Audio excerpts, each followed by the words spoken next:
રાજકોટની અંદર અમે બધા વકીલો કાર્યવાહી કરતા હતા। એ દરમિયાન એકાદ કલાક પહેલાં સ્થાનિક પોલીસ આવી અને પોલીસે બધાને કીધું કે ભાઈ તમે પરિસરથી બહાર નીકળી જાઓ। ઈમેલ આવ્યો છે કોર્ટને બોમ્બથી ઉડાડી દેવા માટે।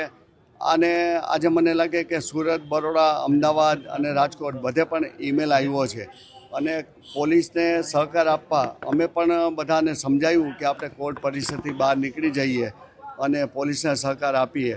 એટલા માટે થઈને મને લાગે 1000થી વધારે વકીલો હતા એ વકીલો કોર્ટ પરિસરથી બહાર નીકળી ગયા અને 3000થી 4000 અસીલો આવ્યા હશે, શાહેદો આવ્યા હશે, એ પણ કોર્ટ પરિસરથી બહાર નીકળી ગયા। અને આ બોમ્બની કાર્યવાહી જ્યાં સુધી ન થાય ત્યાં સુધી આ તો ઠીક છે કે કોર્ટ પરિસર, પણ અત્યારે અડધો કિલોમીટર દૂર અમારે ગેટ છે, ત્યાંથી પણ પોલીસે કીધું અહીંથી પણ દૂર થઈ જાવ, એટલે બધા વકીલો અને અસીલો ત્યાંથી પણ દૂર થઈ ગયા છે।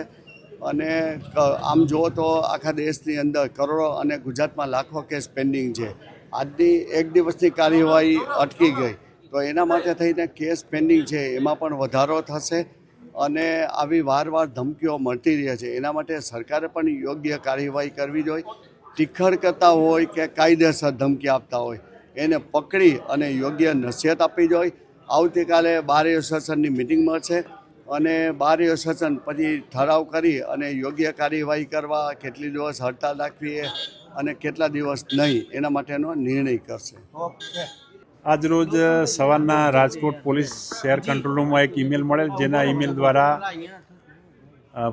ઈમેલમાં જણાવેલ કે નવી કોર્ટ બિલ્ડિંગને બોમ્બથી ઉડાવી દેવાની ધમકી મળેલ છે। જે ધમકી અનુસંધાને કંટ્રોલ ઇન્ચાર્જે, પોલીસ કંટ્રોલ ઇન્ચાર્જે એસઓજી, બીડીડીએસ, બોમ્બ સ્ક્વોડ તેમજ ડોગ સ્ક્વોડ તેમજ ઉપરી અધિકારીઓને જાણ કરેલ ને તે તમામ ટીમો અત્રે નવી કોર્ટ બિલ્ડિંગ ખાતે આવી ગયેલ અને તેના આધારે જજ સાહેબને, મેઇન સેશન જજ સાહેબને જાણ કરતાં સેશન જજ સાહેબની સૂચનાથી તમામ કોર્ટોનું કામકાજ બંધ કરવામાં આવેલ છે અને તમામ વ્યક્તિઓને બહાર મોકલી દેવામાં આવેલ છે।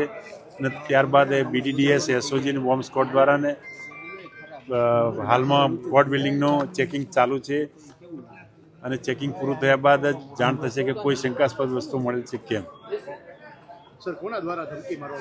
જે મેલ મળ્યો છે તેમાં મેલ મોકલનાર મોહમ્મદ વિક્રમ રાજગુરુ outlook.com ઉપરથી મેલ કરેલ છે અને એ બાબતની હાલમાં સાયબર ક્રાઇમ દ્વારા કોનો ઈમેલ છે તે વગેરે હાલમાં ચેકિંગ ચાલુ છે।